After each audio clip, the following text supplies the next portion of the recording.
నమస్తే. Welcome to Suman TV.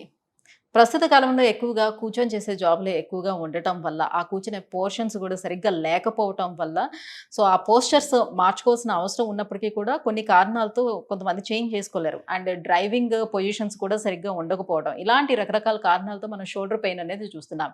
అయితే ఈ షోల్డర్ పెయిన్ వచ్చేటప్పుడు నిజంగా ఆ పెయిన్ అనుభవించే వాడికే తెలుస్తుంది. అంత నరకంగా అనిపిస్తుంది. అయితే ఈ నెక్ అండ్ షోల్డర్ కొన్ని రిలేటెడ్‌గా కొన్ని పెయిన్స్ కొంతమంది చూస్తూ ఉంటారు. అండ్ డయాబెటిక్ వాళ్ళలో కూడా షోల్డర్ పెయిన్ చూస్తూ ఉంటారు. ఇలా రకరకాల షోల్డర్ పెయిన్స్ చూస్తాం. ఆ షోల్డర్ పెయిన్స్ మనం ఏ రకానికి చెందింది? ఇది దేని మూలంగా వస్తుంది? ఎలా తెలుసుకోవాలి? అండ్ దీనికి ఎలాంటి సర్జరీ అనేది కూడా అవసరం లేకుండా పెయిన్ మేనేజ్‌మెంట్ తోటి మనకి ఎటువంటి ట్రీట్మెంట్ అందుబాటులో ఉంది? ఈ విషయాలన్నీ కూడా తెలియజేసేందుకే మనతో పాటు ఉన్నారు doctor Sindhu garu from Epione pain management Jubilee Hills. Hello ma'am. Hello అండి. మ్యామ్, షోల్డర్ పెయిన్ సాధారణంగా షోల్డర్ పెయిన్స్ ఎందుకొస్తుందో ఇటీవల కాలంలో చాలా మందికి కొంతవరకు అవగాహన అయితే ఉంది. మనం ఈ మిస్టేక్స్ చేస్తున్నాం, లేకపోతే మన పోస్చర్స్ సరిగ్గా లేవు తెలుస్తున్నప్పటికీ కూడా కొన్ని కొన్ని సార్లు తప్పటం లేదు. అయితే మనం యూజ్ చేస్తున్నటువంటి చైర్స్ వల్ల కూడా ఏమైనా ప్రాబ్లమ్ ఉంటుందా? దానివల్ల కూడా షోల్డర్ పెయిన్స్ వచ్చే అవకాశం ఎంతవరకు ఉంటుంది?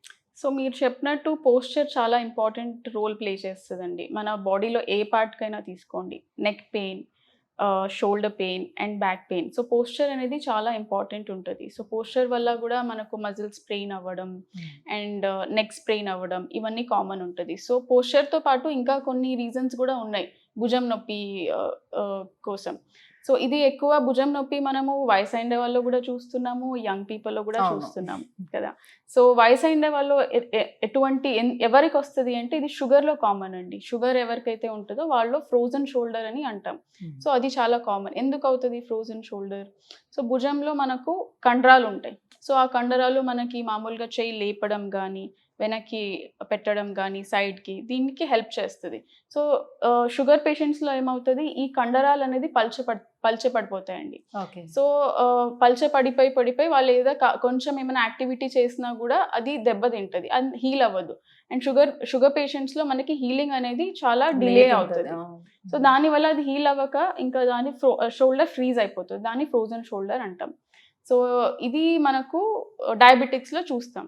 మన యంగ్ ఏజ్‌లో ఎవరికి చూస్తామంటే జిమ్‌కెళ్తారు, బరువులెత్తుతారు. సో అప్పుడు గూడా ఈ కండరం అనేది మనకు దెబ్బతింటది. సో దెబ్బతిని అది మనకు తెలవదు. అంటే జిమ్ చేసేటప్పుడు వాళ్ళు అనుకుంటారు గదా! నాకు మజిల్ మంచిగా చుట్టూతో బాగా బిల్డ్ అవుతుంది కాబట్టి నాకు ఏం జరగకుండా ఉండడం కోసమే కదా చేస్తాం జిమ్. అవును. సో చేయడానికి ముందు ప్రాపర్ కండిషనింగ్ ఇంపార్టెంట్. అంటే మనం చేయగలమని ఒకేసారి అంత బరువులెత్తితే మన మజిల్ గూడా తట్టుకోవాలి. సో ఎప్పుడైతే తట్టుకోకుండా ఇంజ్యూరీ అవుతది కదండీ! అండ్ మనం ఏదో కామన్ మజిల్ స్ప్రెయిన్ అని నెగ్లెక్ట్ చేస్తాం. నెగ్లెక్ట్ చేసి మళ్ళీ ఎత్తుతాం. సో అప్పుడు ఇంకా అది డ్యామేజ్ అయ్యి అది అట్లా టేర్ అయిపోతది. సో మనకి షోల్డర్ కండరాలు అని చెప్పాను కదా! సో అది టేర్ అయిపోతది. అది ఇంకా మనం అలాగే కంటిన్యూ చేస్తే ఇంకా అది హీల్ అవ్వదు. సో అప్పుడు కూడా ఫ్రోజన్ షోల్డర్ అయ్యే ఛాన్సెస్ ఉంటదండి. ఓహ్! షోల్డర్ పెయిన్స్‌కి చాలా రకాల రీజన్స్ ఉన్నాయి. నాట్ ఓన్లీ ఒక రీజన్. హ్మ్. రైట్. ఇప్పుడు షోల్డర్ పెయిన్ వచ్చిన వెంటనే చాలామంది ఏంటంటే పెయిన్ వస్తుంది, నేను కొన్ని ఎక్సర్‌సైజ్ చేస్తే నాకు రిలీఫ్ వస్తుందేమోనని అటు తిప్పేస్తూ ఉంటూ ఉంటారు. దానివల్ల ఇంకా ఇంక్రీజ్ అయ్యే ఛాన్స్ ఎంతవరకు ఉంటుంది? బేసిక్‌గా పెయిన్ రాగానే చేయాల్సిన పని ఏంటి? ఇప్పుడు కొంతమంది హాట్ ప్యాక్ పెడతారు, కొంతమంది ఐస్ ప్యాక్ పెడుతూ ఉంటారు. పెయిన్ రిలీఫ్ కోసం అసలు ఏది పెట్టుకోవాలి? ఎలా చేయాలి? డాక్టర్‌ని ఎప్పుడు అప్రోచ్ అవ్వాలి? సో ఇప్పుడు చూడండి భుజం నొప్పికి కారణాలు చెప్పాను నేను. ఒకటి కండరాలు కట్ అవ్వడం, ఇంకొకటి నీరు చేరడం. ఓకేనా? ఇంకొకటి ఫ్రోజన్ షోల్డర్. సో ఈ కండరాలు కట్ అవుతే మనకు సింప్టమ్స్ ఏంటి? మనకు ఎలా తెలుస్తది అంటే ఫస్ట్ ఒక వేగ్ పెయిన్ లాగా స్టార్ట్ అవుతదండి. ఎక్కడ? ఈ పార్ట్‌లో వేగ్ కైండ్ ఆఫ్ పెయిన్ అనేది స్టార్ట్ అవుతది. మెల్లమెల్లగా ఏమవుతది మన మూవ్‌మెంట్స్‌ని రెస్ట్రిక్ట్ చేస్తది. అంటే ఇది ఫుల్ 180 డిగ్రీ వస్తది కదా! మెల్లమెల్లగా స్టాప్ అవుతది. వెనకాలకి వెళ్ళదు. అంటే కామన్‌గా ఇప్పుడు లేడీస్‌కి చెప్పాలా అంటే బ్లౌజ్ పెట్టడానికి ఇబ్బంది, కూమ్ చేసుకోవడానికి ఇబ్బంది, స్నానం సో ఇవన్నీ ఇబ్బంది అవుతది. సో ఈ భుజం నొప్పి ఉండే వాళ్ళకి మనం కామన్‌గా ఏం సింప్టమ్స్ చూస్తామంటే పెయిన్ అనేది భుజంలో ఉంటది. కొంచెం కింద వరకు గూడా వస్తది. కొంతమందికి చెయ్యి దగ్గర గూడా వస్తది. అండ్ బ్యాక్‌లో నెక్ దగ్గర గూడా రావచ్చు. సో ఎంతోమంది ఇది సర్వైకల్ స్పాండైలోసిస్ అని గూడా అనుకుంటారు. బట్ ప్రాపర్ ఎగ్జామినేషన్‌తో తెలుస్తది అది సర్వైకల్ స్పాండైలోసిస్ పెయినా లేకపోతే షోల్డర్ పెయినా అని. ఓకేనా? సో ఇంకా వాళ్ళు చేసే డైలీ యాక్టివిటీస్ ఏమేమి ఉంటాయి? కూమ్ చేయడం, డ్రెస్సింగ్ చేసుకోవడం, షవరింగ్, సో దీంట్లో అంతా ఇబ్బంది ఉంటుంది. ఇంకా ఒక ఇంపార్టెంట్ ఎక్కువ మనకు డిస్టర్బ్ చేసేది ఏంటి, నైట్. సో నైట్లో ఈ భుజం మీద పడుకోలేకపోవడం, సో నిద్ర చాలా డిస్టర్బ్ అవుతుంది. సో ఈ అన్ని సిమ్టమ్స్ ఉంటాయండి. సో మన దగ్గరికి వస్తే మనము వాళ్ళకి ఎవాల్యుయేట్ చేస్తాం, కొన్ని టెస్ట్లు అవి ఏముంటాయి అవన్నీ చేసేది జరుగుతుంది. తర్వాత ఒక అల్ట్రాసౌండ్ స్కాన్ ఉంటుంది. సో ఆ స్కాన్లో మనకు ఈ కండరాలు కానీ, భుజం కానీ, జాయింట్స్ కానీ ఇవన్నీ చూసి మనకు ఏదైతే ప్రాబ్లం ఉందో దానికి ట్రీట్మెంట్ ఇవ్వడం జరుగుతుంది. రైట్. సో ఎవరు కూడా అంత సాధారణంగా సర్జరీకి వెళ్ళిపోవాలి, తొందరగా సర్జరీ చేసుకొని రికవరీ అవ్వాలని కోరుకోరు. బేసిక్గా సర్జరీకి వెళ్ళడానికి ఇష్టపడరు. సో దానివల్లే ట్రీట్మెంట్ కూడా డిలే చేస్తూ ఉంటారు. అబ్బా వెళ్తే ఇప్పుడు సర్జరీకి వెళితే అది ఎన్ని రోజులకి హీల్ అవుతుందో, నేను ఎప్పుడు అన్ని యాక్టివిటీస్ చేసుకోగలుగుతాను. ఇంకొక విషయం మీరు గమనించారు, చాలా మంది మనకు ఫిజియోథెరపీ మసాజ్ చేయడం, ఆయిల్ మసాజ్ ఇవన్నీ బిఫోర్ మీ దగ్గరికి రాకముందే జరిగిపోయేవి. అవునవును. ఇవన్నీ చేస్తే మనకు డ్యామేజ్ అనేది ఇంకా ఎక్కువ అయ్యే ఛాన్స్ ఉంటదండి. ఇప్పుడు ఆల్రెడీ మీరు కూడా ఫిజియోథెరపీ సజెస్ట్ చేస్తారు కదా. ఇది వేరే రకమైన ఫిజియోథెరపీ. సో ఫిజియోథెరపీలో వేరే వేరే రకాలు ఉంటాయి. ఒకటి యాక్టివ్ గా చేయడం, ఒకటి ప్యాసివ్ గా స్ట్రెచెస్ ఉంటాయి. సో ఈ మనకు సరిగ్గా చేయకపోతే ఏమవుతుంది, ఆల్రెడీ కండరంలో మనకు డ్యామేజ్ ఉంది. సో మనం దాన్ని ఇంకా స్ట్రెచ్ చేసి ఇంకా లాగితే ఏమవుతుంది, డ్యామేజ్ ఎక్కువ అయ్యే ఛాన్స్ ఉంటుంది. సో మా దగ్గరకు వచ్చే పేషెంట్స్ అందరూ ఇట్లా ఆయిల్ మసాజ్కి వెళ్ళడం, ఫిజియోథెరపీకి వెళ్ళడం, సో ఇవన్నీ చేసుకొని మన దగ్గర వస్తారు. కానీ దాంట్లో ఎక్కువ డ్యామేజ్ అయ్యే ఛాన్స్ ఉంటుందండి. అప్పటికే చాలా ఎక్కువ అవుతుంది. అవును. రైట్. మరి ఇప్పుడు పిఆర్పిలో ట్రీట్మెంట్ తీసుకోవాలి. పిఆర్పి ట్రీట్మెంట్ అంటే అది దేన్ని బేస్ మీద వాళ్ళకి ఎలా ఇస్తారు ట్రీట్మెంట్? సో వచ్చిన తర్వాత ఆ ప్రొసీజర్ అనేది ఎలా ఉంటుంది?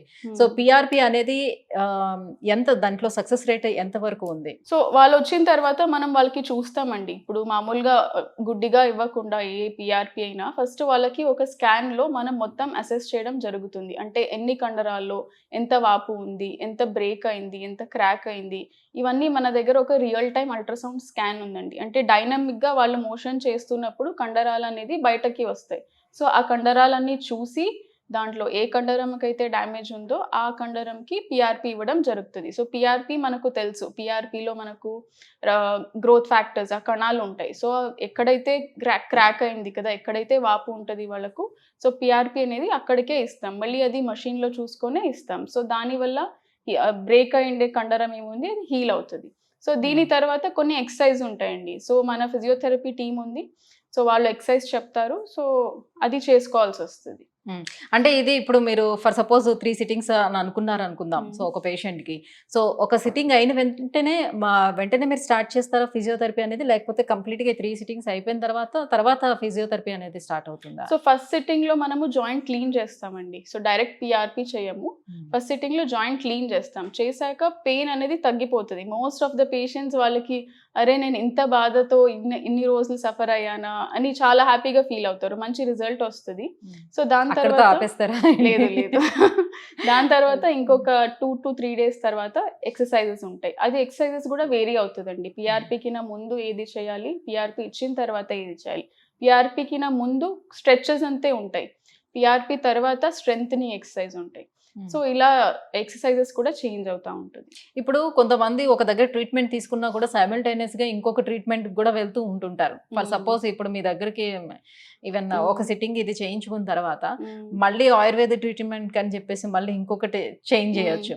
సో ఇట్లా ట్రీట్మెంట్ అలా చేంజ్ చేసుకుంటూ కన్సిస్టెన్స్ గా ఒక దగ్గర ఉండి అట్లా చేయడం కాకుండా ఇలా చేశారు అనుకోండి, సో దానివల్ల ఏమన్నా రిజల్ట్ వాళ్ళకి ఉంటుందా, లేకపోతే ఇంకా పెరిగే అవకాశమే ఉంటుంది? డెఫినెట్లీ ఎఫెక్ట్ అవుతుందండి. ఇప్పుడు మనము ఒక ప్రోటోకాల్ అని తయారు చేసాం, అంటే ఈ కండిషన్ కి ఇలా ఇస్తే ట్రీట్మెంట్ అనేది ఎఫెక్టివ్ గా ఉంటుందని.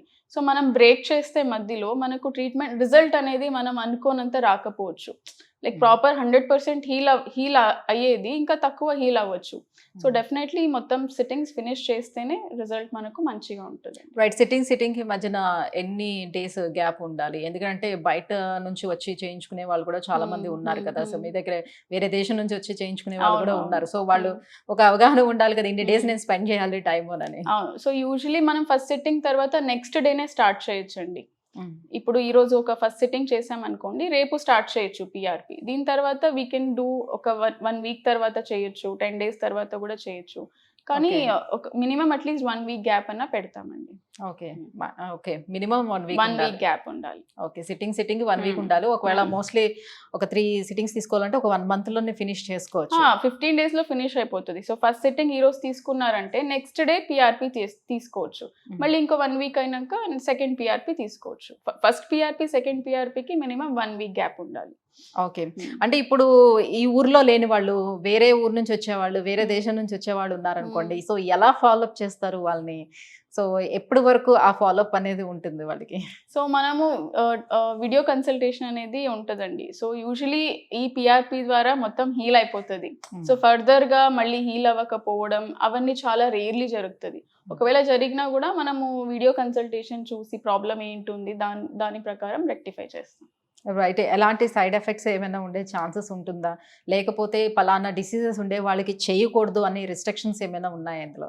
లేదండి. సో మనం పీఆర్‌పీ మనం బయట నుంచి ఏమీ మెడిసిన్స్ ఇవ్వట్లేదు. సో మన ఓన్ బాడీ బ్లడ్ ప్రాసెస్ చేసి ఇస్తున్నాం కాబట్టి దీంట్లో లీస్ట్ సైడ్ ఎఫెక్ట్స్ మీరు ఎక్స్‌పెక్ట్ చేయొచ్చు. ఎటువంటి సైడ్ ఎఫెక్ట్స్ అనేది ఉండదు. అండ్ ఇది కూడా చిన్న సూదితో చేయడం జరుగుతది. సో ఎలాంటి పెయిన్ కూడా మనకు ఏమీ తెలవదు. సో ఇదొక 10-15 మినిట్స్ పడుతదండి ప్రొసీజర్‌కి. అదే వేరే అదర్ డిసీజెస్ ఎవరైనా ఉండేవాళ్ళు అవాయిడ్ చేసుకోవాల్సిన నెసెసిటీ ఏమైనా ఉంటుందా? లేకపోతే వాళ్ళ డిసీజ్ కంట్రోల్‌లోకి వచ్చిన తర్వాతే చేస్తామని ఏమైనా ఉందా? కామన్ మనకు అన్ని కండిషన్స్‌లో చేసుకోవచ్చు. ఓన్లీ క్యాన్సర్ అంటే యాక్టివ్‌గా క్యాన్సర్ ఉండే వాళ్ళలో మనము ప్లాస్మా థెరపీ అనేది అవాయిడ్ చేస్తామండి. సో క్యాన్సర్‌లో కణాలు కొంచెం సరిగ్గా ఉండదు. సో మన అనుకోనంత రిజల్ట్స్ రాకపోవచ్చు. అండ్ ప్లేట్లెట్స్ అనేది కొంచెం తక్కువ ఉండే పేషెంట్స్‌లో కూడా ఈ 2 కండిషన్స్‌లో మనం అవాయిడ్ చేస్తాం. Right. Thank you ma'am. Thank you so much. Shoulder pain రావడానికి రీజన్స్ అండ్ పీఆర్‌పీ ట్రీట్మెంట్ ఏ విధంగా ఎంత ఎఫెక్టివ్‌గా పనిచేస్తుందనే విషయాన్ని తెలియజేసినందుకు థ్యాంక్ యూ. Thank you.